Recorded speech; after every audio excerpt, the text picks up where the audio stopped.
Church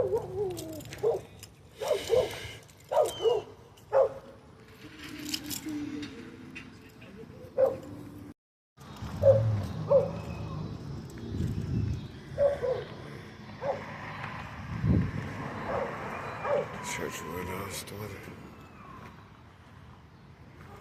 It's the church where it all started, man.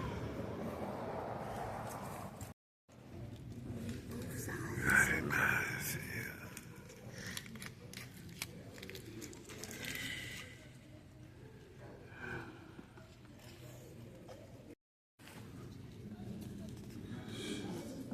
They're not going to the front. Hey, your mama got a ghetto crew. That's your mama's football team.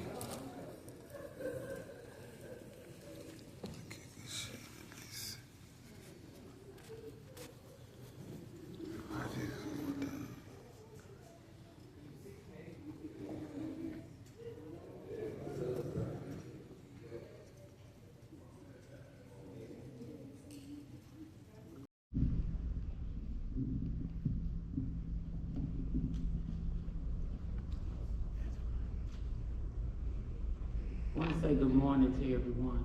And as I look out, I know my sister is loved. And I just want to say thank you for everyone, for the blended churches of Christ that pulled together. Because to me, we're all one family.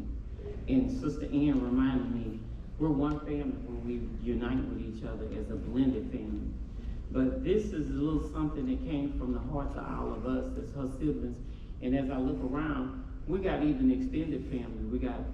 And they may not all be sitting here, but I even have greetings from people from Colorado, which is my oldest sister, which is Ethel McGowan. And my other sister, who's Steen, I see her nodding her head. She's another sister that we have, and have Brother Stevenson McHenry. So we went beyond that, and Bunny Cook, who may or may not be in the audience, because those are some more sisters that I have, as well as the sisters that's here in the audience. But I'm Karen. In loving memory of Mary Glenn, because everybody called her Glenn. Today we remember and celebrate the beautiful life of Glenn, a true pioneer in her own way, because Glenn did things the way she wanted to do it. Because not only she was looking out for us, she was always there for all of us. The last couple of weeks before I went into surgery, she had to give me the what for about me going into surgery, and I'm like looking at her, you're in the bed. So you still trying to tell me what to do? So her presence alone could change the atmosphere of any room, because Glenn was one of those people, nobody was a stranger to her. If y'all ever met Glenn, you would know Glenn, because Glenn could gleam a room with her smile, and she always had something to say to you. When she walked into a room, her radiant smile, it was as if the whole room would light up.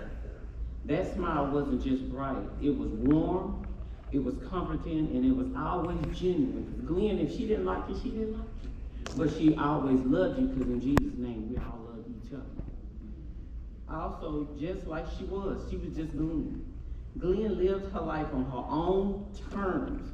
Because the one thing she told me, because when I look out amongst the crowd, I'm counting on me, because I'm coming up on retirement. She told me, she said, nah, you can retire, Karen, but you need to come up with a program when you retire. So embracing her independence with a quiet strength and dignity, even though life's challenges, because Glenn was very sick toward the end, and she just did it on her own terms.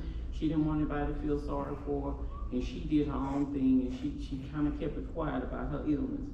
Even though life challenges include separation, she stood tall, never losing sense of herself, her joy, or her fierce dedication to the people she loved. And I'm looking out at the audience, so it was quite a few of you guys that she loved her.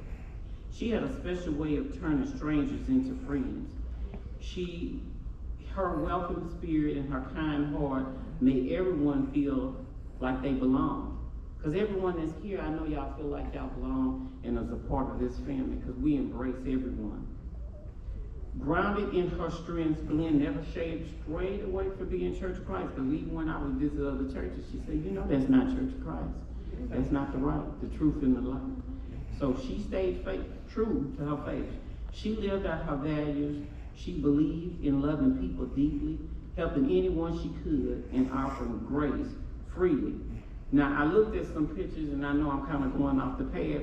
And you know, when I look at my nieces and nephews, and even my own son, who's actually somewhere working, and he wants to send his love, Wesley, Big Wesley, y'all son, he's 6'6" and a half, so you can't miss him. Glenn was there for each and every one of us when we gave birth to all these kids that's sitting out here, that's immediate families, the nieces and nephews. Because when I looked at some pictures I was trying to send right now, I said, well, my God, Glenn was actually in the delivery room for just about every one of these nieces and nephews. Because I remember the last birth, which was Denver, Glenn told the nurse to step back. She said, now, come on, Chriselle, you know how to do this. And she said, Karen, you get the top, and I got the bottom. And I took a picture of Glenn helping to deliver the last of this little bunch of nieces and nephews, which is Denver. She told that nurse, now you need to step back, and we got these. We two sisters got this. She said, now come on, Chriselle. That's enough of that. You look at us, and you gonna give us our nephews here. So Glenn was actually there for all of us. As the eldest sister, she was a second mother, like I keep trying to say. She had her opinion about everything.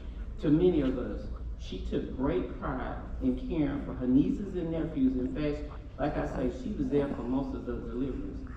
A testament of her love, commitment, and unshakable bond of family.